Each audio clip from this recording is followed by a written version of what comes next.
welcome to Casuals of Runeterra, a final special episode. I'm your host, Ryan, here with the other host, Edge.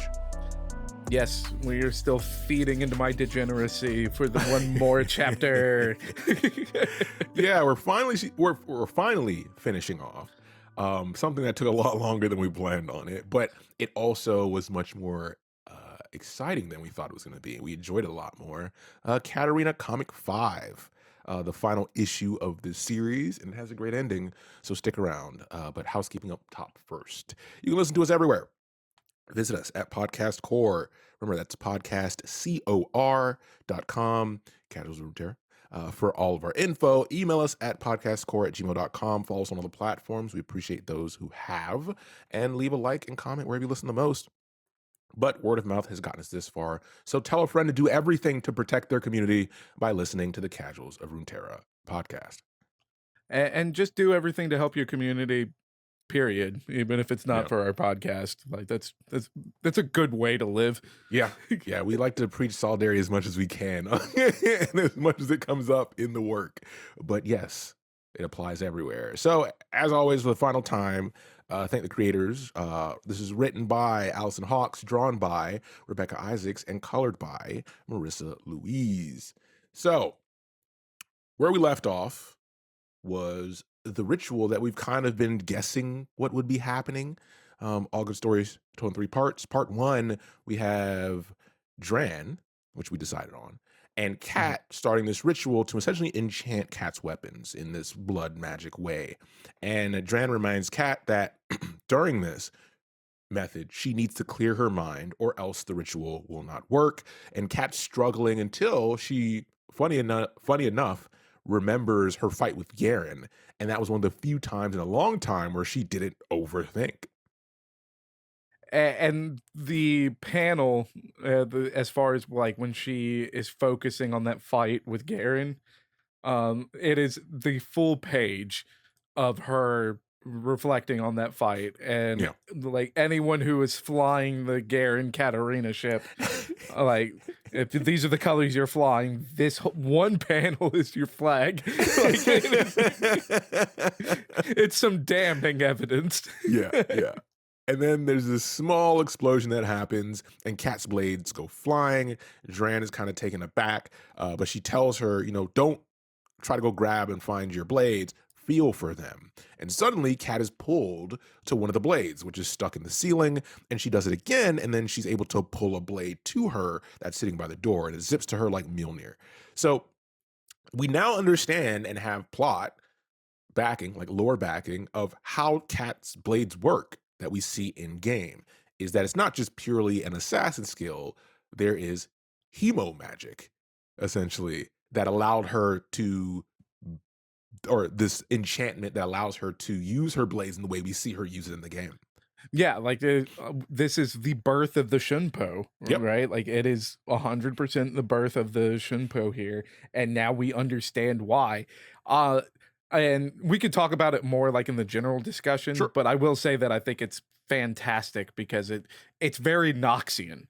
Right? Like the blood magic is only in Noxus. Like we really only see it like outside of this with Vladimir and oh god, what's her name? Brindle? Yep. Yeah, so correct. It's like those are really the only times that we see the blood magic, both Noxian heroes, right? So I love this little birth of how Katarina plays, and like doing it in comic form is awesome because I mean we even just compared it to one of the most famous comic series ever, the Marvel Universe. Yeah, and afterwards, she mentions that this technique kind of makes a bunch of noise. It's very flashy. It's not very assassin, but she doesn't have time to practice, right? There's never enough time in these schemes going back and forth. Says she has to go head to wherever her father is to stop him, because no matter what Swain's secret power is, obviously if her father's going after him, it means he has figured out how to kill Swain. And as far as like, if he has figured out a way to kill Swain, it is going to be something that Katarina is not familiar with, because Katarina, this whole comic has been about what her father has taught her Mhm. in the ways of being an assassin, and she knows that she can't kill Swain. Yeah. So it's like, okay, I don't know what trick he's got up his sleeve, but he's not going to go after Swain unless he's confident that he could kill him. Mhm. So that's kind of where it ends, is with, or the part one ends is with this super flashy magic, but no time to make it something more than that, because pieces are moving. Yep. And we actually hop to her father in question, Marcus, and he's in the Immortal Bastion going through a ritual of his own, and he's requesting the quote, elusive darkness buff, essentially. And a disembodied voice is speaking to him through this process, and they ask his true intentions. And after failing to answer truthfully the first time, he's warned. And the second time, he gives his honest answer that his reason for killing Swain is for his wife, for himself, and for the glory of House Ducateau. And then he is granted the powers where his eyes essentially become black. And this just like opens the door for like so many questions, because it's like, okay, like we know what's in the Immortal Bastion. Not Yeah. everybody knows. But we as readers know that Yeah. this is where Mordekaiser is set to rest. Mhm. Is this Mordekaiser speaking to Marcus here? Or is it a different necromancer Yeah. that, kind of falls more in line with what Marcus is looking for? Because I don't see Mordekaiser as being a stealthy guy. Yeah, it's more of the Doesn't feel because it right. represents the core, right? It represents his heart. It's more of like using the power of the Mortal Bastion through a conduit. So probably something related to the Black Rose, whether it's a sorcerer. The Pale Lady is mentioned, but we don't know if this disembodied voice is the Pale Lady themselves, and is that a LeBlanc or is that not? That obscurity is always there, and that makes sense, right? For Noxus, Yeah, it all lines up. it wouldn't feel right if we 100% had an answer. Yeah, Like that, it wouldn't feel Noxian. At yeah. that We do point. get his wife's name, which is Sorana, which is Cat's mother. And And yeah, and it will come back before we wrap up this comic, which is kind of fun. yeah. So this takes us to part 2, and Marcus reaches what is essentially Swain's tower, and all the Raven sentries are there, right? They're crowded there because, once again, Swain has lost track of Marcus because of the buff, and even though he's right there, these sentries can't see him. That was the whole point, but someone who can see him is waiting for him at the front, and it's Kat, and she immediately confronts his lies. And the biggest one here, because it's probably the most dialogue we've had on one page. The main point is that she's like, I know that Lux was never the second target. The second target was actually you. And if that came out, then I would have known you were alive on that mission. And that would have broke everything up. That's why Marcus decided to intervene. But Marcus cuts the chatter and he's like, fuck this. And he surprises Kat by starting the fight with a fucking close range smoke grenade. I mean, he flat out does the ninja thing, right? Yeah. Right in front of her. Except, it's like actively reacting to an exploding grenade. So she's straight up like, shit. Yeah, it's one of those things of, it's a direct hit. She gets blown back at the start of this fight at a major disadvantage. And this is because, she's relying on his training. So since he's the one who trained her, he can exploit all those moves. Because using a grenade to start a fight is nothing she would do as an assassin. And in addition to this, she's already taken so much damage in this moment that she can't use the new power she just learned. Like, she can't leap to her weapon or recall it. Yeah, like she's having difficulty focusing on it because like the very first strike post grenade exploding in her face, she's like, I think some ribs are broken. Like, so she got flashed on into a stun, and she's already down like 50% HP, and like with an exhaust on her. It's just like, what the fuck do I do? You know what? When you put it that way, we've all experienced this. This is actually the perfect representation. But she does something very cool with this. Her skill is to adjust to the situation, right? So she gives up fighting on his terms and starts something that she's been using a good bit that we see here, just starts goading him. and he actually falls for it. And even in this panel, it's cool because when her blades are gone, she tries to use her power. It doesn't work. She immediately stands up, gets on one knee, and gets her guard up. And then she starts goading him, right? And that's pretty sick to see in the panels. But Oh man, he the falters. like Yeah, go ahead. the illustration as far as for the goading is so good. Yeah, Like even like with the explosion and everything, like the illustrations in this comic are just fantastic. yeah. Sorry to cut you off. I No, the just smoke is had to really throw it cool out there. too. Yeah, because she's goading in a way like what Hedge is talking about. She's goading in a way where when you throw a punch, you guard with your other hand. But the way she's talking in a way where she's like throwing her voice and then guarding in a direction where if he responds, she will be ready. Right? That's cool to see. So he falters, literally makes a misstep, and she hears him, and she's able to score a direct elbow blow to his nose, staggering him. Now, I don't know if you've ever been hit in the nose. Um, it is one of the most dazing things that can happen. It fucks up all your senses. I think a lot of people who have been hit in the face, when they talk about seeing stars, Mhm. most of the time it's the first time you get hit in the nose Yeah. is when you understand the concept of seeing stars. It is so disorienting. Yeah, having the wind knocked out of you and being hit in the nose is something everyone should experience at least once before they decide to run their mouth. Because the thing about Marcus is, no matter how skilled he is, these are two significant blows, especially for an assassin to take. So he's dazed, and he immediately wants to start chatting again. And when he does, Cat punches him in the throat. And this is punched in like this is punched in the throat shortly after like her getting a blow onto his leg Yeah. while he's dazed, so he's also got a knee that's Yep. bending the wrong way. 2 knee surgeries here. I know that's fucked. And that's when he's like, hey, what if we talk it out? And this is where it just breaks down. So we start with assassin shenanigans, and now we're just in bare knuckle brawling, and they're just swapping blows. There's no finesse to it, but because of the elbow and the throat punch, Cat comes out on top, finishing with an uppercut, and she says, I'm not going to kill you. I'm going to bring you in because I need you to tell me what the fuck's going on and who you're working for. But Marcus has other plans, and that's where part 2 ends.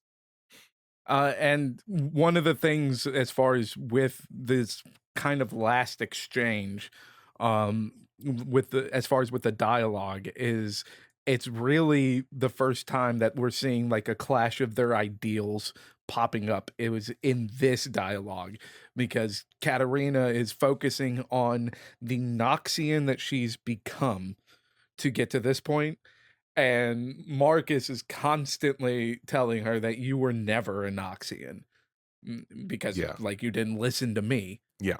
And so it's like this is where we really get to see like their ideals kind of just like, the unspoken bits just being all laid out on the table of just like, no, this is what it means to be a Noxian, and they're both saying it. But that's what takes us into part 3 is Marcus being like, man, screw this. Yeah. So listen, the first upfront grenade while you're standing within a foot of each other was surprising. The second one really caught her off guard. So he essentially takes out, he refuses, obviously, to fail. So he pulls out a larger bomb, and this one's not meant to throw. This is a suicide bomb to take them and this tower out. And he holds it up. And he's like, you see, I'm really serious about this shit. like, I'm in these streets. I've been here. I'm going down with the fucking plane. And she's able now, because she's regained consciousness, because Marcus hasn't seen this ability yet. She recalls her weapon and actually slices him as it's coming back to her. And it slices his arm, causing him to drop the lit bomb. And she grabs it, but notices that it's too heavy and unbalanced for her to throw. So she thinks of a plan B. And plan B is involving like some of her new powers, which is very cool to see. But the just like we haven't really like kind of pointed on it, but all of this is happening really fast. So it kind of like puts into perspective a little bit better, just like the amount of damage that they have both sustained in this frame, Yeah. as well as how quickly these grenades are coming out. Because the panel like where he is pulling out the grenade, there's still smoke Yeah. around them. Like the smoke grenade is still around them. Yeah. It's just dissipated enough to where they can see their immediate surroundings. Yeah. They can't see past outside the smoke. That's how fast all this is happening. And so that's also the speed that Katarina is able to get this blade back in her hand to grab this bomb and then go, well, shit, I can't throw it, but I do have something I can throw. Yep. And she tosses that blade again over the skyline of Noxus, and she's planning to leap to it and allow it to blow up midair with her. And she's resolute in this very quickly because Hedge mentioned her ideals. She is resolute in her ideals, right? She has conviction in her ideals. So there's no questioning it here for her. So at this speed, she's willing to martyr herself to protect her city that she loves without any regrets. So she does that. And it's an insane scene. Because it's also comic panels, to have it makes sense, right? To have action moving at this speed in such a short amount of time on such few panels because you're dealing with assassins. We've seen this in all of her previous encounters. These aren't long, drawn out fights. There's no monologues. There's no shenanigans. It's like, hey, I'm trying to get to the end. The goal is you dead or you captured. Yeah. And all of that's reflected in like how quickly they have to like try to put their words out there, because the whole time that Katarina's talking, she's punching Marcus in the throat. And then it's like he's just getting to a point where he's punching her back in the ribs. And that's the only time that he has to be like, you're not Noxian. Yeah. But there's one more surprise left before Katarina is able to jump to her blade.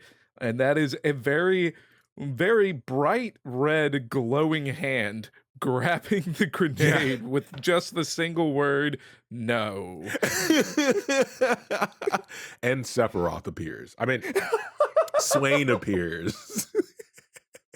They make Swain look really cool in this comic. They really do.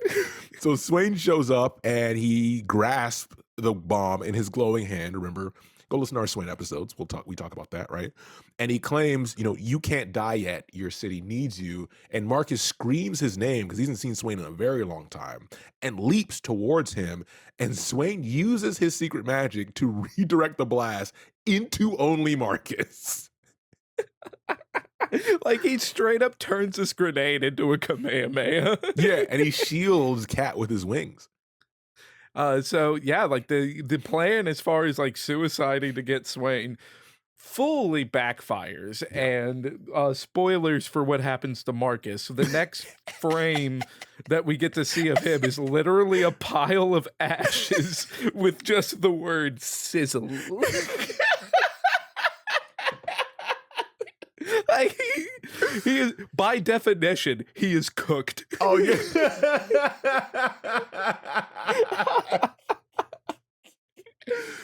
It's one of those things of, we always talk about if you don't down camera, you're never truly dead, right? We use that in reference to LeBlanc and especially in Noxus. And they made sure that this panel was focused and centered to show you his sizzling ash. Because there's no more, oh, Marcus faked his own death. No, he's right there, bro. He's gone. And that's what he wanted. Yeah, like there is no shenanigans that Talon can pull here to be like, nah, Marcus is coming back. Yeah. Now this man is done. So following this for the first time in a long time, right? Swain, like Cat gets to talk to Swain. And, he tells her that I couldn't find Marcus because of the buff. And I used you to actually track him. That's why it took me so long. And he also makes a claim about his existence and of the existence of the Triferix and his place in it to kind of reinforce her loyalty in him. And, he promises her that not only do I need your loyalty, but you have my trust both in life and death. If something happens to me, just know I trust in you. And this just reinforces Kat's ideals. And for the first time allows us to see what the roots of those were. Like, why is she the only one defending Swain? Because if you think about going through this, there are points where even I was like, yeah, like, why are you defending Swain so much, right? Compared to everyone else. Like, you can't be it felt like, no, everyone else is wrong, right? And now Yeah. seeing this interaction between these two, because we don't really get to see Swain like this. Granted, he may have his own design still, it's Swain. Um, but she tells him, okay, cool, you have my trust, but don't worry about just having my trust, because now that I finally have seen your power, and when the few people who have, now I know exactly how to kill you.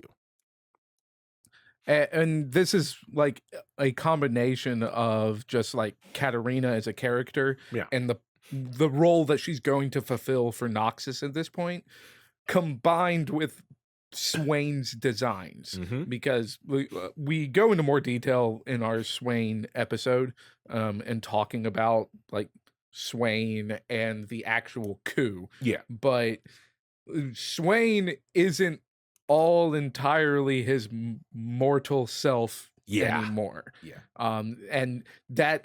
And that's part of the reason that we get to see this side of Swain here, is because it's clearly the mortal half of him that is reinforcing, hey, this whole coup happened because of an authoritarian Yeah. despot, which is Borum Darkwill. Yep. Like, Borum Darkwill was so bad that it led to these events, Yeah. and no one should have the power that Borum Darkwill had. Hmm. And that includes me.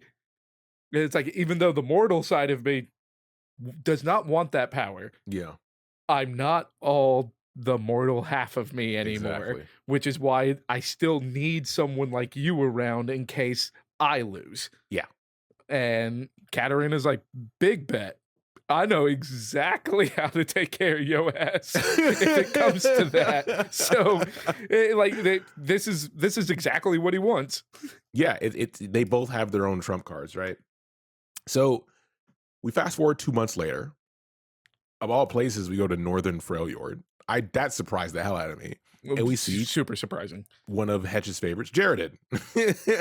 And he's reading an anonymous letter that's essentially thanking him for bringing Talon to whatever secret group in Shurima. So we now have another connection there as far as like bases of operation.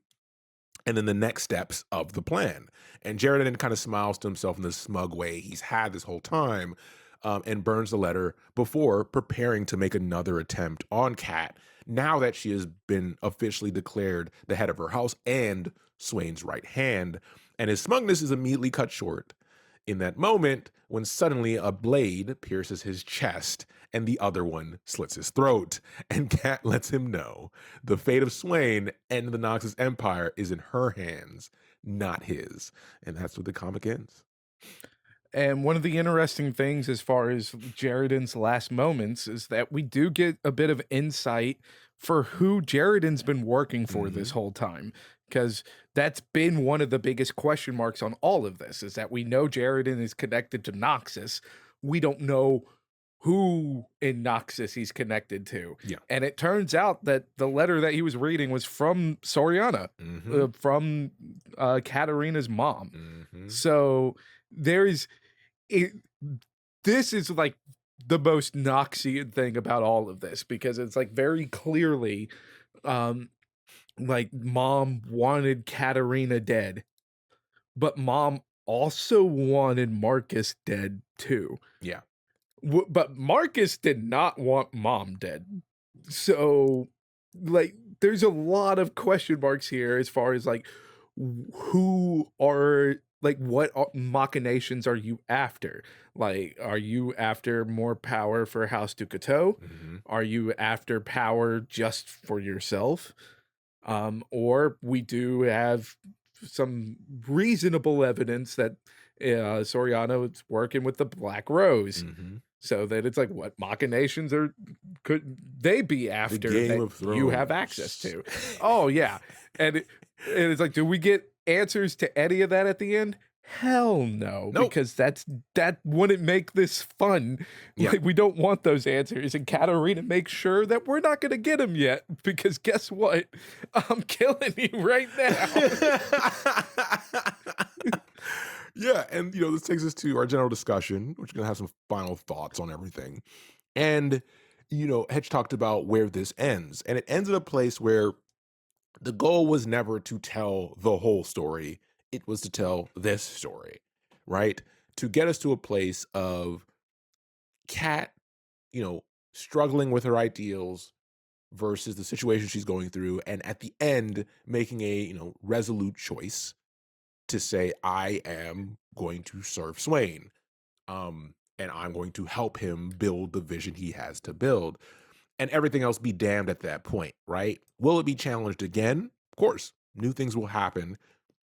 She obviously doesn't know about the letter because we start this by telling you Jaredon burned it, right? So she has no insight into her mother's influence or involvement. She hasn't seen her mother since she was a child. So there is no connection there. But ultimately, we know those paths will cross, and then that will have to be faced, right? That familial thing. And we now know that Talon is with her mother.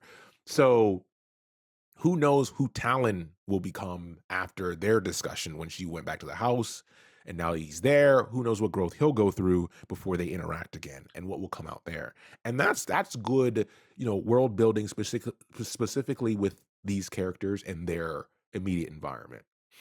Oh, I mean, it's fantastic world building for these characters because, I mean, like, let's look at a character like Talon. Yeah.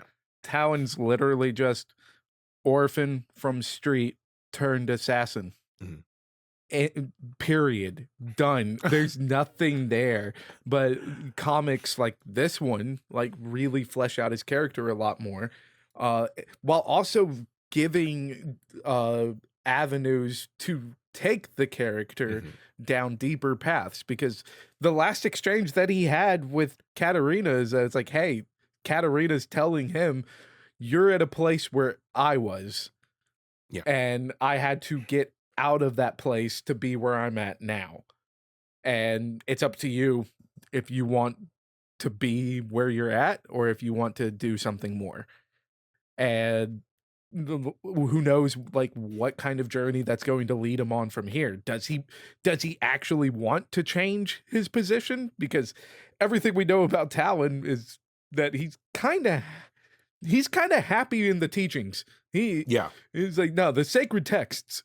Like, he's comfort. There's a comfort there because of his background being less privileged, less comfortable. This is where he finds his comfort, where Kat wasn't raised the same way, right? So it's, and that doesn't even factor in, Cassiopeia. Because now that we have a Shurima connection as a base where Soriana is with Talon, that no longer creates that distance between them and Cassiopeia. So depending on the timeline here, there could be some crossover there, some involvement there with her sister. And that's a whole other, I was going to say can of worms, but can of snakes probably fits a little bit better. Can of snakes definitely fits better. And yeah, I mean, like, this is like Marcus died as far as with some kind of supercharged, like, I'm gonna say necromancy, just because we don't know who he was talking to. We don't know if he was actually talking to the Pale Lady or just referring to the Pale Lady. We don't know if he was talking to, like, Mordekaiser or someone aligned with Mordekaiser. Like, the fact that he's in the Immortal Bastion when he gets these powers kind of makes a lot of question marks pop up. But regardless, getting a little bit of power from some supernatural entity versus becoming fully ascended is vastly different. And I think it would turn out okay for all of Runeterra when they had to fight the Ascended. It wasn't like there was some world-ending events during the Rune Wars. Like the moment that, like, that distance between Katarina and Cassiopeia becomes this tight, it's like a lot could go wrong for a lot of different people because that is a vast difference in power level compared to just an assassin with some extra juice. And the beginning of this comic, as Kat was going through her turmoil, excuse me, she mentioned that she burst into my so unprofessional. What the fuck? I'm sorry. How many hours have we been doing this now? I know, right? It just slipped out. I'm sorry. So she mentioned that her mother left with her sister. So we don't even know that side of the story of what was happening because we already know Marcus and Katarina's battling over the years, but what about that side, right? And how does that all come together? And what is Talon being exposed to? Because we know after this event, even though Katarina is now resolute in her mission and her work, she's still struggling in her personal life, in the humanity she has, right? Because she is very alone. All she has is Dran. And what will that do? Do we get some insight into that? Because unfortunately, we hate to break it to you, we're stopping with Katarina at this point. I think we've Yeah. covered, we've gotten you prepared for Welcome to Noxus. Over prepared, if you ask us, from the 10-second scene she had in the trailer. I mean, we only created like 4 hours worth of content off of that 10-second reveal. Yeah. So, but we hope that, when we do this for characters, we hope that you find a new love for them because so often, if you just play the game against Katarina, you hate Katarina. Unless you play her, then you're sick. But Mhm. you have that hate for the character based on mechanics, right? Or if you've seen her a couple of times, you just know her association with Garen and that kind of little love story that's there that you may not have dug into. But now you know her as a person, and this kind of gets us to our final thought on the clash of ideals we get in this issue. Is it's also interesting to see her ideals of what it means to be Noxus versus her father, because we get to follow her working so hard to build that through this comic, and then gain the confidence in her ideals, where her father is like, no, all that's bullshit. I decide if you're Noxian, and I already decided when you were younger you're not, right? Yep. Because you will always be lesser than me because I've trained you to be lesser than me. And having her defeat Marcus with the assistance of Swain is a sign of her, overtaking that. I'm like, no, I love this place I grew up in. I love the people here. I love what it stands for, sorta. But I want to be a player in what it becomes. And becoming Swain's right hand gives her that power. Becoming the head of the house also gives her that power. Not Mhm. that's not the way she wanted it to happen. She was very clear about that, but that's the hand she was dealt. Yeah, and as far as Pun intended. with that clash of Yeah. ideals, I think like one of the things that makes me enjoy Katarina as a character, um, and stories like this reinforcing that enjoyment, is the fact that like at the end of the day, like her loyalty rested with Noxus. Yes. It did not rest with her dad and the Ducato name, and it did not rest with Swain. Yeah. Like none of her actions were out of loyalty to Swain. Yeah. Her actions were out of loyalty to the people of Yeah. Noxus. Like at the end of the day, she was willing to sacrifice herself to save Swain because she thinks that the people will be better off with Swain as a leader than with her dad Yeah. as a leader. Yeah. That's what that was. And that's what her ideals were focused on, is that I am Noxian and I love Noxus and Noxus is its people. Yep. So that's who I'm going to help, the people. And I think that's what makes Katarina an enjoyable character, despite the fact that if you boil it down and simplify it, she's a bloodthirsty Yeah, maniac. Like she's an assassin. she's I'm happy you brought that up because this is not a like all these concepts aren't rooted in morality, right? This is not a discussion of whether she's good or bad or gray or whatever, because we know she's part of the bad guys, right? Like this is all this is all she's in service of their own goals and in their actions being taken here, which are, frowned upon to do so. There's no diplomacy going on here. This is the no, complete opposite. the closest diplomacy that we got was the interactions of Noxus with Demacia, Yeah. which was Katarina killing Jarvan. It's like she straight up kills Jarvan the Third, which Yeah. is so funny because it's like canon wise, that's not even accurate. Yeah. But she definitely killed a fucking Jarvan. Like we have it on panel. We have it on panel. Yeah, but that being said is it is outside of the morality. It is something that's also a very thankless thing, right? Because it's all happening in the shadows. Like this isn't being advertised. There's no news report. This isn't an effort driven by the people. It's it's you could say it falls into delusions of grandeur Yeah. for Katarina because she believes she is the silent knife of the people.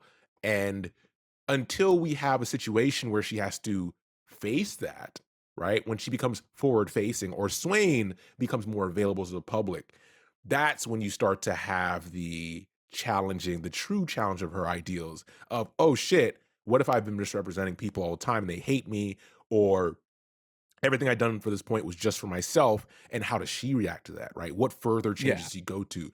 Like, we're going from young adult Katarina into, middle-aged Katarina. Like, what does elder Katarina, if she makes it that far, look like as she faces the society she thought she was doing all this killing and scheming for?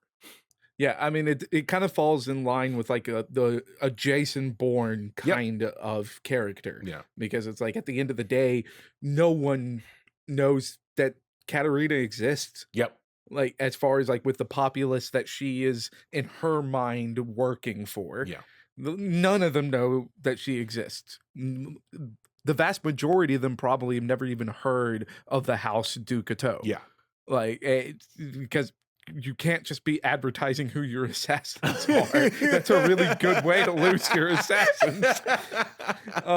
Yeah. And so it definitely falls more into like that kind of Jason Bourne feeling where it's like, I'm doing what I think is right, Yeah. but at no point am I ever going to be able to prove that I'm right. Yeah. All you can do is hope so you don't I'm lose your mind. Yeah, like I just got to keep doing it like one job at a time. And for Katarina, that one job at a time is one life at a time. Like she's gonna go kill some people. There's a sadness Like to that's it. There's a sadness yeah. to it because there really isn't another way or another path for her to take to reach whatever goal she wants to reach, because she was raised as an assassin by one of the top assassins in one of the top assassin houses. Like, you don't get, people's people's essentially material conditions as they're growing up is a very, like, we understand that in the real world of the outcomes are kind of predefined on where you can go, and what you have to go through to get outside of that takes work, it takes time, takes experience. And I'm happy that the creators locked into that and really committed to that and didn't try to redeem her character or make her a goody two shoes or try to make her this beacon. She is what she is, and she plays a role in all this, as we talk about so many characters do. And I always like to commend the creators for sticking to that, because Riot and League, the writers do very well at that. Yep. I mean, we talked about it a lot with like the Ruination book, and like how Callista just becomes a much more relatable character and a likable character because of that book. And like we talked about it even in this series of like the parallels with Katarina. And it's that thing of like it doesn't redeem the characters, it just humanizes them. And it is healthy to be reminded of and humbling to be reminded of that as much good as humans are capable of, they're also capable of a lot of bad. Yeah. And like an assassin is definitely in the more bad category. Again, how many dudes did she kill on her way out of Demacia? Yeah, in the grocery store, it's in the bad section for sure. 100%. But she feels human Yeah. after consuming a story like this, that's nice. It builds substance to your world. Yeah. It gives the reader something to hold on to, and it also gives you something to be more curious about, because I for one would love to see some more with Talon. Yeah. Because the doors are definitely open for Talon. I would also love to see some more Cassiopeia, because one, hell yeah. Oh my God. We almost did it, folks. We almost made it. I brought her up. That's my fault. I fucked up. No, like jokes aside, like she is an ascendant. Yes. That's what happened to her. We don't have like a dedicated Cassiopeia episode, but we talk about her in our dedicated Sivir episode. Yeah. There's not a lot of information, unfortunately, as there is for Cat. Yeah. And I think that's one of the reasons that it's like a story like this makes me excited to possibly see some more of Cassiopeia, because we don't have a lot of information. I mean, hell, we didn't even know who their mom's name was before going into this comic. Like, so the doors are there, and now it's up to Riot as to whether or not they're going to open them and explore them. But characters like Talon and Cassiopeia, they're very bare bones. It would be awesome to get some more love as far as for their character building. And a story like this makes me hopeful that we could see some more character building. I say hopeful, like you said earlier, we kind of have over-prepared you for Welcome to Noxus. So I wouldn't be willing to jump into another Noxus comic right away. Yeah. Are we done with Noxus stuff? No. But we might take a sanity break. Yeah, we might take a little break and touch on some other things that have come out. We got some like leaks, some Demacia leaks that showed up the other day. We have some new champions that have come out since we started the series that we haven't even got to talk about. Like, there's a lot for us. Like, the League of Legends world is thriving and growing. So there's plenty of content for us to talk about. So we might take this opportunity to talk about some of them before we jump back into Noxus. But don't get it twisted. We're jumping back into Noxus. Listen, we are excited for Welcome to Noxus. When Welcome to Noxus comes out, we don't want to hear anyone say we weren't prepared. We did our job, right? just like Katarina, we're doing the best we can with what we got. And if you're worried about not being prepared, or like someone that you know is not going to be prepared, not only should, go check out our other Katarina comic episodes, but share this with them. Like, let them know that it's like, hey, there's a comic. I, for one, would encourage everyone to go read the comic. If you don't want to read a comic, listen to our show. We're some dumbasses talking about it, but we enjoy talking about it. And with that, this has been a larger episode, obviously, for the final one, but we appreciate you hanging around. If you turned out for all 5, we hope you enjoyed it as much as we did.